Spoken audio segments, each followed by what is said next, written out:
I don't explicitly ask people for their permission. The way that I think I get permission is by having that interaction with somebody and not hiding from the fact that I've taken their photograph. I'll never leave a scene if there's an opportunity to either get eye contact, nod, smile, you know, indicate that I've taken their photo. I will take it. I will always take it. Hello and welcome to the SheClicks Women in Photography podcast. I'm Angela Nicholson and I'm the founder of SheClicks, which is a community for female photographers. In these podcasts, I speak to women in the photographic industry to hear about their experiences, what drives them, and how they got to where they are now. Today, I'm speaking with Dawn Eagleton, a British street photographer who focuses on capturing candid, unposed portraits. Her main goal is to reveal the beauty in humans in their natural state as they go about their day-to-day life. Hi, Dawn. Thank you so much for joining me on the podcast today. I'm really excited to be chatting with you. Thank you so much for having me. I'm really excited to be here. Oh, that's great. Well, you're very welcome. Now, one of the most frequent comments I hear from SheClickers is that street photography and street portraiture in particular puts them right out of their comfort zone. So what is it that you love about it and how would you persuade them that they should love it too? Yeah, that is definitely something I hear all the time. Whenever I come across people who've seen my work, the main question I get asked is, how do you find the confidence to approach people? Because my style is that I like to photograph people without permission. So it's quite scary going up to somebody, knowing that they are going to see you. And in the beginning, I would definitely, as soon as somebody spotted me, I would panic and quickly, my camera would come down and I would walk away or I would pretend that I wasn't actually photographing them. But as the years have passed, I've realised that actually to just hold your nerve a couple of seconds longer doesn't make any difference. They've seen you anyway. And I find success in being open about the fact that I'm photographing people. Although I don't ask permission, I'm actually quite interactive out on the street. So it's just those first few seconds where I really want that authentic, raw portrait of someone that are really important to get that. But after that, I will interact, whether that be a smile or a nod. And actually, I conversate a lot more these days as well. But sort of going back to the question,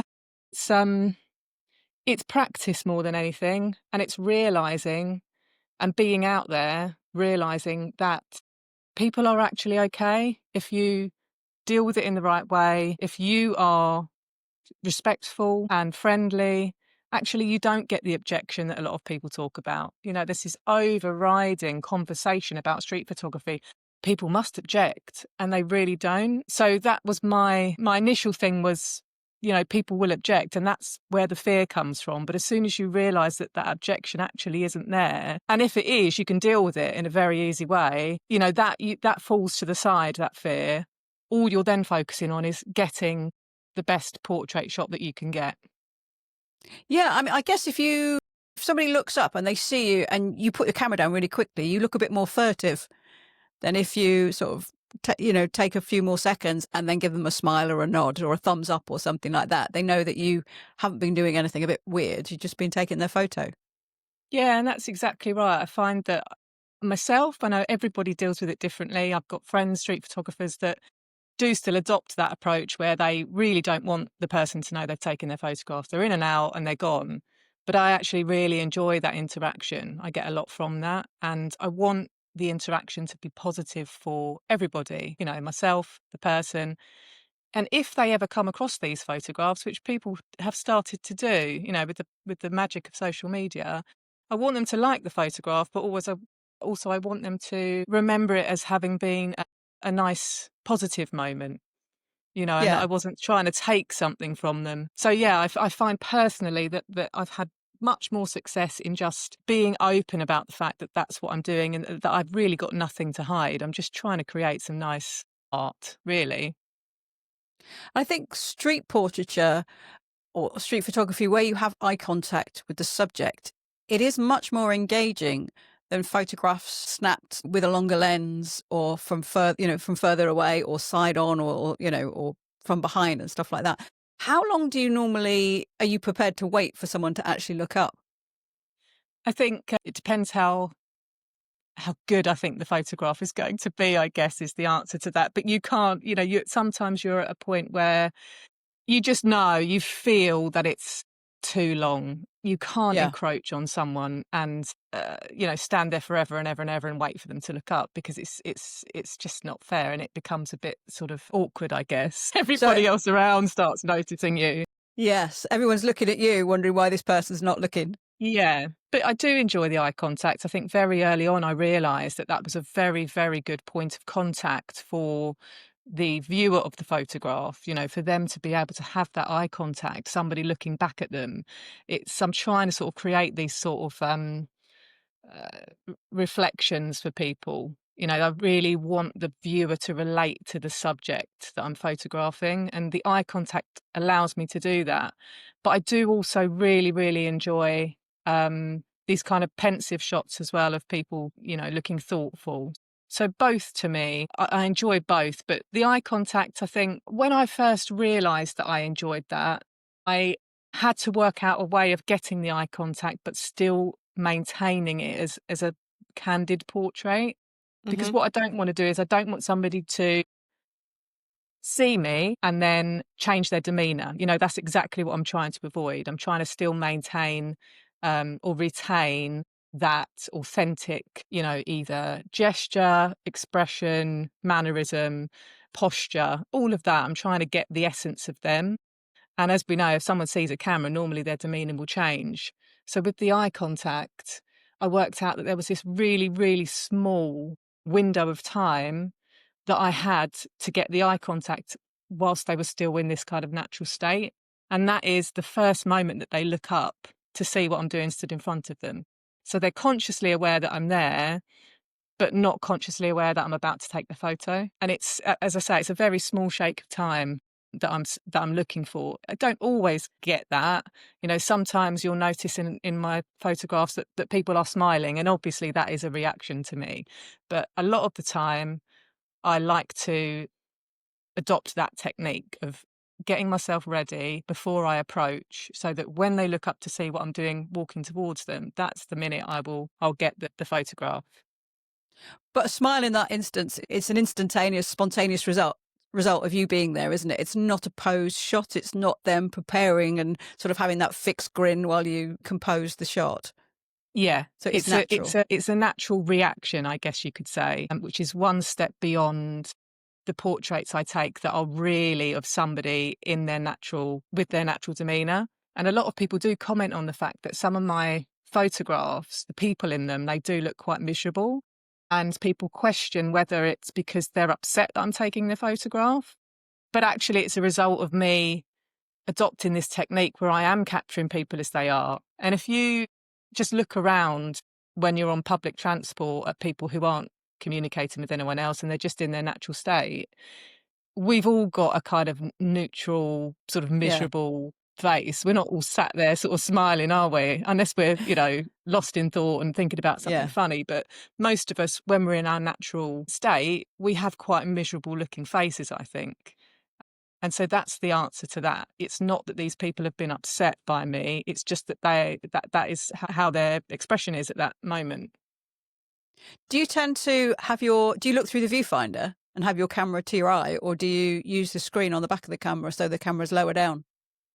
It's funny, I hadn't actually really thought about this in great detail until somebody asked me years ago when I was videoed out and about on the street. And I do both, actually. It depends on what the situation needs.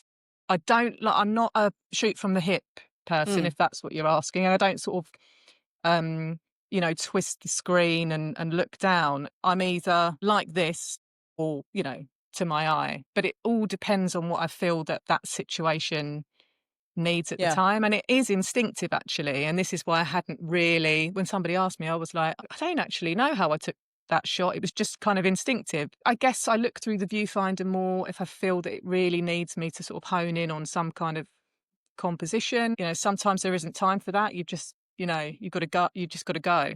The moment's there. Yeah. The reason I asked that, was because I was thinking, if you have the camera lower down, slightly below your face, when the person looks up, they naturally look to your face and then they're going to spot the camera afterwards. Whereas if they look up and you've got the camera to your eye, they will see both in the same instant. Yeah, that's a really good point, actually. But either way, the moment I'm clicking it, they've not realised, Yeah, they've only realised because you're in so that quick. second. Yeah. Yeah. What first got you into street photography? Well, I bought a camera. I mean, there's a long-winded answer to this, but the short answer is I bought a camera in 2016. It was the Fujifilm X-T1. Didn't really know a lot about these sort of pro cameras at the time. I walked into a shop and I said to the lady, I'm quite interested in buying something that's going to give me some decent photos. And she was raving about this Fujifilm. So I went with it. I knew I was interested in portraiture. I didn't really know what I wanted to do at the time. I had a full-time job. I was an estate agent for many years. And so I began sort of taking photographs of my family and my dog and, all the things that we do when we're trying to sort of work out what are we actually interested in as photographers. And then it wasn't until 2018 when I was in Valencia on holiday with my family, and I was walking around the streets with my camera because I was taking pictures of my daughter, who was quite young at the time. And I remember it had been going through my head, how can I try and practice portraiture without keep relying on taking pictures of my family? Because I'm sure that gets annoying, doesn't it, for families and friends. And I started to realise, well, there's people everywhere.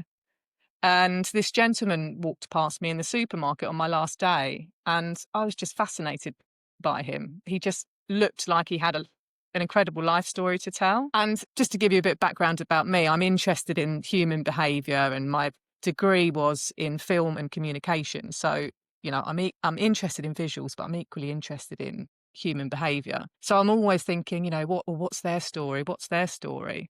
And because I had my camera in my hand, it just dawned on me that actually I could take a portrait of this man, and hopefully that image would relay exactly what I thought in that moment, that his face kind of told this story. And so I followed him out the supermarket, and luckily for me, he waited for an incoming traffic and he looked back just as I was holding my camera, and I clicked the shutter. And to be honest with you, I really thought that he was going to object or to say something or, what are you doing? And he didn't. He just looked at me and went on with his day. And it was just one of these sliding doors moments, I call it now, because Yeah. it was that first realization that this is actually what I'm really interested in. I'm really interested in people, and I'm really interested in the authenticity of somebody. And so I went home to Exeter, where I lived at the time, and I just began taking my camera out on the street. And I didn't really know anything about street photography at that time either. So I was in this sort of almost privileged position where I could just follow my instincts without having too much of an outside influence on me. So that must have been a really exciting point for you when you realised it was your thing and started Yeah, working on it. I think you are very lucky in life if you can really listen to your instinct and say, okay, strip everything away. What is it that I really feel passionate about? And along this journey, people have said to me, well, how are you going to make money out of it? Surely you need to go into commercial photography, wedding photography, this. And it always made my heart sink a little bit, because I knew that that was not what my passion was. And I knew that maybe it would take away the passion if I felt forced into a corner. Luckily, I haven't had that. I haven't had to do that. I've maintained being able to work part-time and do the photography that I want to do. And there is no money in street photography when you first start out. It is all about passion. You really have to just get out there and shoot and shoot and shoot and shoot and shoot, just out of pure passion and want. Yeah. Oh, that's fantastic. I'm really glad to hear that you were able to pursue your passion in that way and just hone your technique and produce such fabulous images. I think if you think about the great photographs in history, a lot of them are either documentary or street photography. You think of Cartier-Bresson's moments. And I think it's important to remember when you're worrying about objections that people might have or concerns, you are documenting people in the moment, their everyday lives. And in the future, and now, obviously, it's a really interesting body of work that you're producing.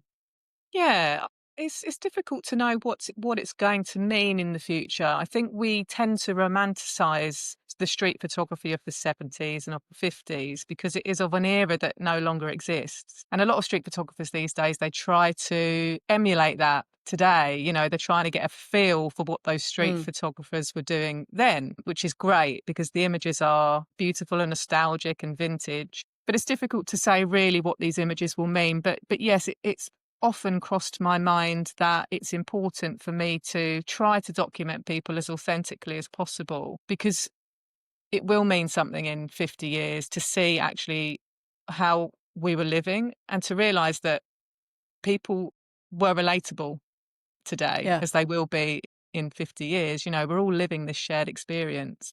And this is what I'm trying to do by documenting real, true expressions. I'm hoping that the viewer of my photograph can really just relate to the subject. But yeah, I think I'm not sort of too deep about it. I think that what will be, what will be. And I simply just want to create images that I really like in the here and now. And if in 50 years it means that somebody can look at a body of work and it becomes relevant in some way or important to document people in this way, then that's amazing.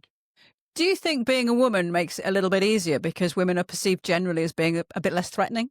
I have been asked this many, many times in the last 8 years, but I guess yes. If you're talking about women who are approaching members of society in this way, I think yes, you could say that it's easier for a woman because they're less intimidating generally.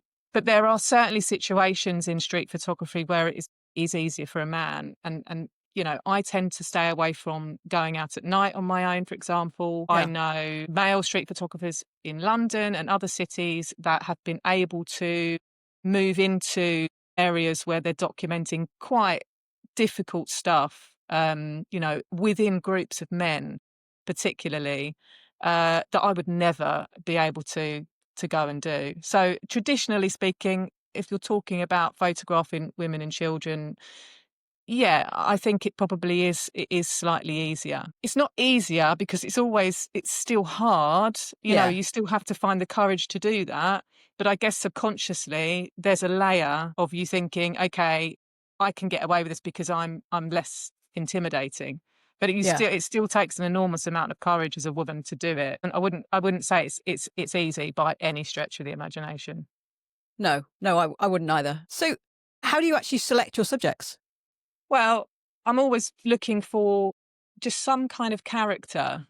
Um, and by that, I think people misinterpret me when I say that a lot of the time. They sort of say to me, you should go to this area because there's lots of people dressed in loud clothes and, Yeah. crazy hats. And that's not the sort of character I'm looking for. I'm just looking for this sort of much more nuanced little layer about somebody, some sort of something that's interesting to me. It can be a number of things. It can be a mannerism, a little gesture, a posture, just the way that they look sort of generally, some like with the guy in the supermarket in Valencia. He was an older gentleman and I just found him interesting. His face to me told a story, and there's those little details that you can pick up about people if you're really looking closely enough. And I think in life we tend to just walk past each other, don't we, and don't really give too much Yeah. attention. Do you ever get any reactions that you think that's not a photo I'm going to post anywhere?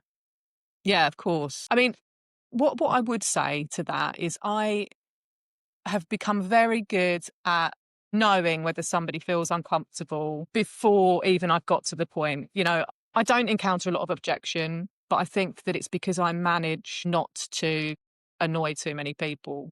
I had a situation in London once where I approached a window and there was a guy in the window sat next to the woman who I wanted to take a photograph of. And I could see him it was very, very a small gesture, but I could see he felt a little bit uncomfortable about my presence. And I thought, okay, I'm just going to leave the whole scene. I don't want to ruin his Yeah. lunch. I was with somebody else who spotted him, thought he was a good opportunity to take a photograph, hadn't picked up on the fact that maybe he felt a little bit, you know, uncomfortable. And they went in there taking several photographs, and he ended up coming out and confronting us and was upset about it. So I avoided that situation just by picking up on that. So I think as a Hmm. street photographer, it's really important that you really are looking at everybody's body language as you're moving around. You can't always get it right. I don't always get it right.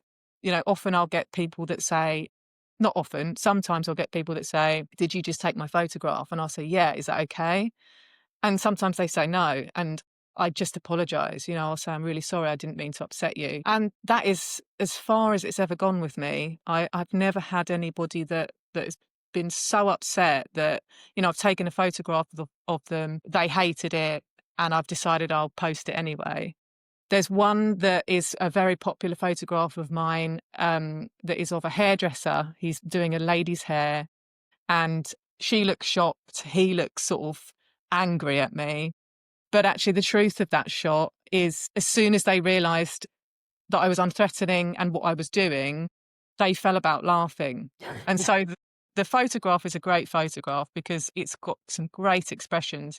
But people do often say to me, "Do you think it was right to post it?" And so I have to tell the story. I have to say, yeah, on Yeah. this occasion it was, because I know the story. And actually, his daughter ended up finding it on Instagram, and I printed off a copy and took it down to him into the salon, and he had it up in the salon, and he was a lovely guy, so charismatic. And so that was a nice experience. But sometimes the photograph doesn't always, well, never tells the whole story, does it? Yeah. Yeah. No. Does anyone ever ask you to delete a picture, and do you delete them?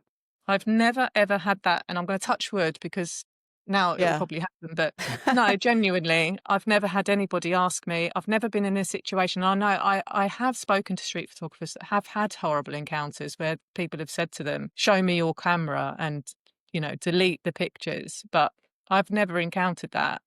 And as I say, I do pick and choose who I photograph. I don't just photograph anybody and everybody. I will sort of, and this is all happening with, in seconds, isn't it? You're sort of trying to work out as you're going around. But generally, if I think somebody doesn't feel quite right, I won't do it. The thing is as well, being a woman, you have to be a bit more careful, I think, in certain situations. Yeah. Yeah. I think that's true. What is your advice to anyone wishing to give street portraiture a try? My advice is really to, don't worry about objection. Yeah. You will, as humans, we all feel that fear, I think. I haven't spoken to a single street photographer that doesn't feel nervous about approaching a stranger and taking their photograph. But you have to push through that. There were times in the first few years where I thought, "Oh, I'm not really sure if I'm cut out for this," because it's hard. Yeah. And I couldn't sort of shake this feeling when I was going out that, it feels uncomfortable, and I'm not sure it feels, easy enough. Why am I putting myself through this? But once you find your rhythm and you realize that actually you're out on the street and you find that confidence, I love it. I love just going out there, capturing these moments and having these interactions. It's great. And you will encounter people that don't want it. And I think the more you do it, the more you go from a place of thinking, "Oh, I really hope somebody doesn't object today." And you move into this space where you realize that probably people will object in some kind of way, and that it's okay because you can deal with it. And so you're not walking around worried about people saying no. You just think, if they say no, I'll just apologize and I'll move on. And once you've got that in the back of your head, you can concentrate on the important stuff, your own body language, picking up on other people's body language, and obviously the technical element of taking the photograph as well. The other point about the technical thing is, and somebody took a video of me recently when I was in Tokyo of me approaching someone, and I love it when people do that because you don't always see yourself from that perspective. And I realized that because I am intent on getting the portrait, I'll walk up to the person and I will plant my feet in the floor and really have a good steady stance. And I think that's really important to get those really sharp, strong portraits, because if you're sort of going in there and you're a little bit worried and you're taking the portrait with one hand because you're a bit scared and you're not planting your feet in the ground and Yeah. being certain that that's what you want to do, you won't ever quite get the shot that you want to get. So that is the other piece of advice, go into these things with purpose and be unapologetic about it. You're creating art and you're there for the right reasons. Yeah, so put your street photography mask on, go in pretending you have a confidence that you may not necessarily be feeling. I think you'd certainly have to begin with, fake it till you make it.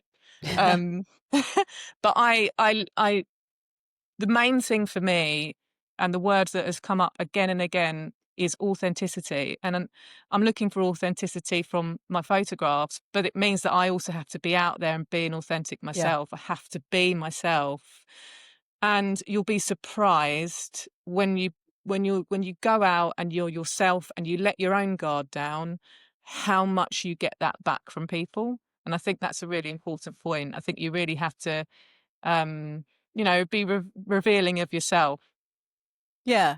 That's really nice, isn't it? That's the reward in a way to actually, you get a nice photograph that you're very happy with, but then you get to chat with the person or exchange a nod and everybody's, just gained something from the situation. Yeah, I think it's not really something I had considered when I started all of this. You just want to take nice photos, don't you? Yeah. And everything that's come from it has been nothing short of surprising.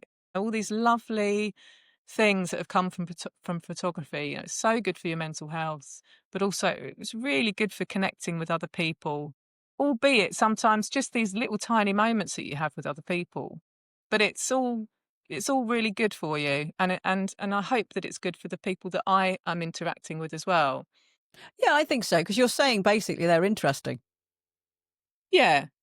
Yeah, sometimes the times I feel bad is if I'm taking a photograph of somebody behind someone and they'll pose for me, the person in Oh. front, and I'll say, "Oh no, it's not you." And then I think, "Oh no, I feel really bad now because I don't want them to think they're not interesting."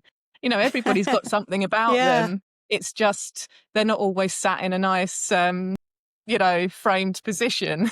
Yeah, a nice patch of light or something. Exactly. Yeah. Now, you recently published your first book, Through the Glass. How did that come around?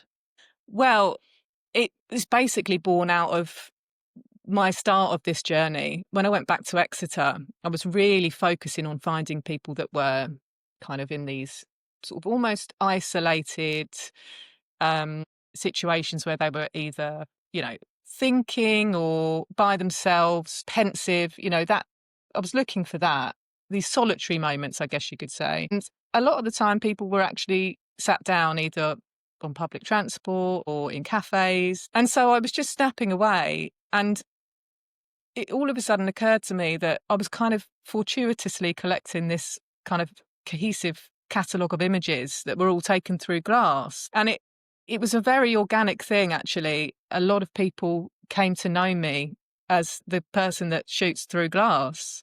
Yeah. And so when I was thinking about my first book, I went back and forth, and I had to do the Through the Glass one as my first book. It's sort of a tribute to everybody that's been with me this whole time, that really enjoys that series. I know there's a lot of people that really like that series, and I'm so grateful for everybody that's supported me. So it felt right to do it. And I had a nice 4 images that I was really happy with that went into the book. That, there's been several more that have been taken over the years, but those are the ones that I was Yeah. really happy with. The book itself, it's a new thing to learn how to do, isn't it? There's so many processes that go into making a book. I'm so pleased that I did it. It took longer than I thought. There were more obstacles than I thought. But really, I'm just so pleased that it's out there in the world now. My one thought with it was that I wanted to start really putting these collections into print form. Yeah. I want these years to be documented somewhere, I guess. So just having the book finished and out there is a very nice feeling. Oh, congratulations. What was the biggest obstacle you faced? The biggest, I mean, there wasn't loads of big obstacles. It was all the little ones, all the little Right. decisions They just along the mount up. way. Yeah. Yeah, yeah. You think you've made a decision on one thing and then you change your mind, and, getting them to printing your work, I think is a whole other skill. Learning the processes of, and wasn't printing them myself, but understanding what changes how an image looks in Hmm. print, the paper, the all the different designs, it's worthy of giving a lot of thought to. And I know people that have produced books have said the same. It's taken them longer because they wanted to get it right. I think Yeah. when you put something out there, you want it to be, you want to be proud of it. You want it to be right. Overall, would you say you enjoyed the process, or was it a slog you were glad to get to the end of, and now you've got something fantastic to show people? I would say there were moments where I questioned why and what on earth I was up to, but I'm so glad I did it. You learn so much along the way doing these things. I spoke to a street photographer last year who said, do the book before you think you're ready, because you learn so much. And Yeah. I'd really, really waited. I really waited as long as I could to ensure that I had all of the images. I could have done this book probably a couple of years ago, but then you kind of you get another image that you love. Well, that's another one for the book. Maybe I should wait this year, because you're growing in skill Right. set as well, aren't you? As the years go past, you're sort of the images that I took in 2018, 2019, a lot of them made the book. And they will probably be some of my best images that I ever take. But um, as you grow in skill and in confidence, you sort of start to look back at those and think, oh gosh, are they good enough? But no, they are, and I'm very proud of them. And I don't think I will ever not continue to look for people through windows. It's just how I'm wired now. Yeah.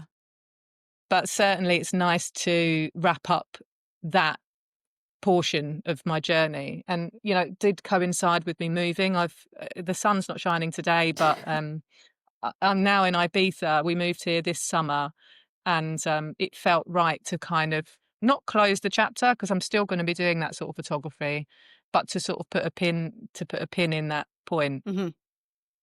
And where can people buy the book? On my website, it's dawneagleton.com. Very easy. Great. Yeah, there's a link there. Fantastic. So I think that's a great time to go to Six from SheClicks. I've got 10 questions from SheClickers, and I would like you to answer 6 of them, please, by picking numbers from 1 to 10. So could I have your first number, please? Yeah, number 4. What is your favourite technique for capturing people? Do you find a particular spot and stay there, or do you wander around? That question's from Janina. I wander. I'm not patient in any way, shape, or form. I'm constantly moving when I'm out on the street. Just find I operate best when I'm walking and looking. I really admire people that can stand in one spot. They see an amazing scene and they wait for the person to move into it. I think you get some amazing shots like that. But my brain just doesn't work that way. I've tried it, and I'll stand there for about a minute and I'll go, no, no, and I'll move on. So yeah, I'm always moving, but I move with intent. I move if it's a kind of cloudy day, and I'll see where I'll sort of follow the light, or I'll have some kind of idea of the types of locations that I want to go to. That will kind of give me the sorts of shots that I'm looking for. So it's not. I don't. Sometimes I wander aimlessly, but I've usually got some kind of plan. Okay. Could I have your second number, please? 7. Okay, number 7. Have you always used glass as a creative tool, or did you start shooting through it as a form of protection? That question is from Marie-Ange. That is interesting that you've asked that, because when I look back, I realised that the glass thing was a form of protection. Mhm. Totally was a form of protection. It gives you this physical barrier between yourself and the subject. And that was definitely one of the reasons. The other reason I shot through glass was because I found it a lot easier to practice my technique of getting closer to people, because they were in a different environment with different sounds and different distractions. I could approach them without them seeing me as easily. It's not as easy when you go up to someone who stood on the same street as you. And so that was another reason why I was drawn to glass. But during this process, for the reasons I've said, I shot glass, I realised that it was a brilliant tool to use in street photography. And so I started using it to create more creative shots, the textured stuff, the sort of high contrast stuff. I realised that tool was amazing. Glass was amazing. So yeah, Great. Okay, can I have your third number, please? number 1.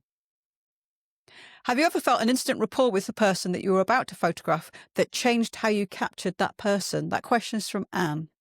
No, is the honest answer, because I guess the way that I'm trying to capture people is to not to disturb them. My ultimate goal is to capture them as they are without having any kind of influence on them, if I've understood that question correctly. The sorts of portraits I'm taking, they're not really collaborative. I'll Hmm. find the simple thing that I do is that I'll see somebody I like the look of, and I'll work out the best position to stand in. So there'll always be variables that change depending on who they are, what they're doing, how they look. And that will mainly be composition, but it's never a sort of collaborative situation. Okay, right. Could I have your fourth number, please? Two. Number two, do you ever ask for permission to post or publish a photograph? That question's from Liz. I haven't and I didn't. And if I ever shoot for my own portfolio, no. I mean, what I mean by that is that I don't explicitly ask people for their permission. The way that I think I get permission is by having that interaction with somebody and not hiding from the fact that I've taken their photograph. I'll never leave a scene if there's an opportunity to either get eye contact, nod, smile, you know, indicate that I've taken their photo. I will take it. I'll always take it. So in a way, that's a kind of, permission in itself that they're fine. When I've done commercial work, so this year I did a campaign for Fujifilm for a new camera because the images were being used for marketing purposes. I had to get permission, and I didn't realize that that was the case. So they wanted to film me going about with this brilliant new camera in the way that I always would, with the caveat of me then having to go and get something signed from them Yeah, to say that it was okay. And so I was a little bit nervous, I'll be honest, because it's something I'd never done before. I'd never sort of put a piece of paper and a pen in someone's face and yeah. said, please sign this just in case we're going to use it. And I was a little bit nervous, as I say, about that. But as we got going, I couldn't believe how gracious and lovely people were. I'd take the photograph in the way that I took it, but then I would go in to talk to them, or if they were on the street, I would go over and talk to them and tell them what we were doing. And they were so happy to sign, but also they were just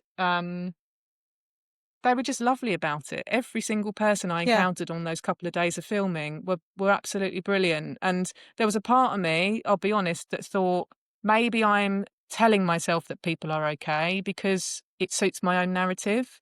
So being Hmm. forced into a situation where I physically had to ask people permission and for them to come back and say, yeah, of course, how amazing. And, being able to show them the photo, it really reinforced that for me, that most people are really okay with it as long as they're approached in the right way.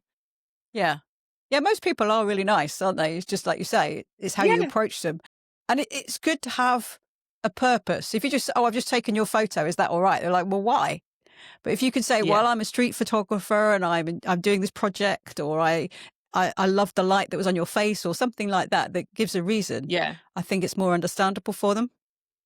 And this is all part of the process of gaining confidence as well, and overcoming this fear of objection. It's having these things in your repertoire that you can tell people. Sometimes in the early days, you're not really even sure why you're taking someone's photograph, and why is it relevant? And so you get nervous about people asking you why you're doing it because you're not quite sure how to Yes. respond. If you've got these responses in your back pocket and you can apologize and you're gracious and you're respectful, you shouldn't have too many issues out there. Yeah. Good tip. Okay. So your penultimate number, please. Number 8. Number 8. Oh, this is from Janina and Marianne. They both asked the same question separately. Do you have a particular theme in mind when you're shooting?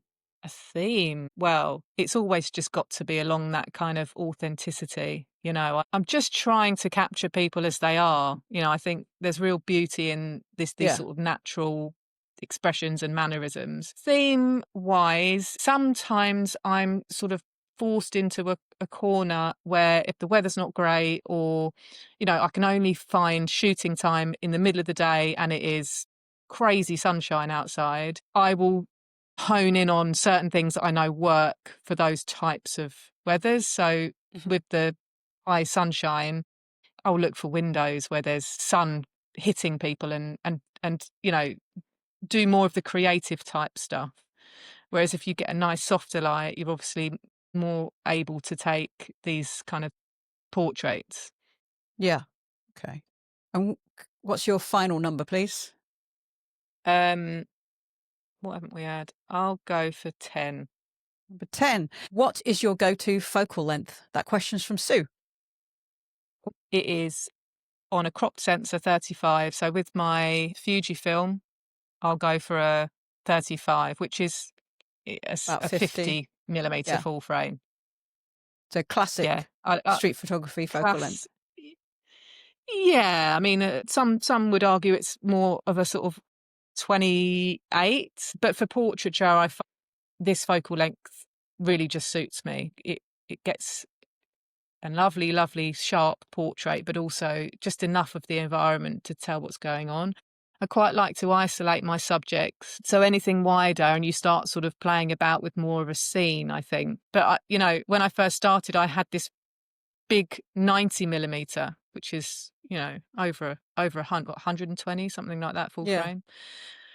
And it was a beautiful lens, and it took some lovely portraits. And it meant I didn't have to get as close, which is a good tip as well. If you're not feeling that confident, go for something longer. Hmm. But it was so big, and it didn't suit street. With street photography, it's better to have a smaller camera, especially if you're Yeah. carrying it around all day. You want something that's, you want to be nimble, really. And so I moved to the 56, which is a beautiful lens. But as I sort of grew, again, I just wanted to incorporate a little bit more environment. And so I went to the 35, and that's been my mainstay now for years. Even when I often sort of dabble with wider lenses, I'll always come back to that 35, 33. Yeah. That's great. Okay. Well, as you're a Fujifilm user, can I just ask you one more question? What is your favorite film simulation mode? I think for the sort of stuff that I do that's quite contrasty at times, I'm going to be boring and say classic chrome. But actually, the great thing these days about how they've incorporated the film sims is that you can do your own recipe. You can have Yeah. exactly how you want it in camera. And I know that I certainly have played about with my own recipe, so I'll have it on classic chrome, but then you can tinker with colours and other things in camera. So you can have it exactly as you want. You haven't got to rely on them. So it's nice that you can customize it, is what I'm trying to say, because you do want your work and your editing, in my opinion, to be unique to you and unique to, your style. Yeah. Yeah. I'm a big fan of that, getting the images. I don't like the term necessarily get it right in camera, but being able to visualize your final result in camera is really useful because I never can resist a little bit of tweaking post capture, but it just, whether you're in the right Yeah. area, don't you? And classic chrome is a great film simulation mode, I think. So Dawn, Yeah. thank you so much for answering all those questions. It's been really fabulous chatting with you. It's been really great. It's gone so quick. I feel like I probably babbled. Not at all. Not at all. It's been lovely chatting with you. So thanks very much. Bye-bye. Thanks, Angela. Bye. Thanks for listening to this episode of the SheClicks Women in Photography podcast. I hope you enjoyed it. Special thanks to everybody who sent in a question. You'll find links to Dawn's social media channels and website in the show notes.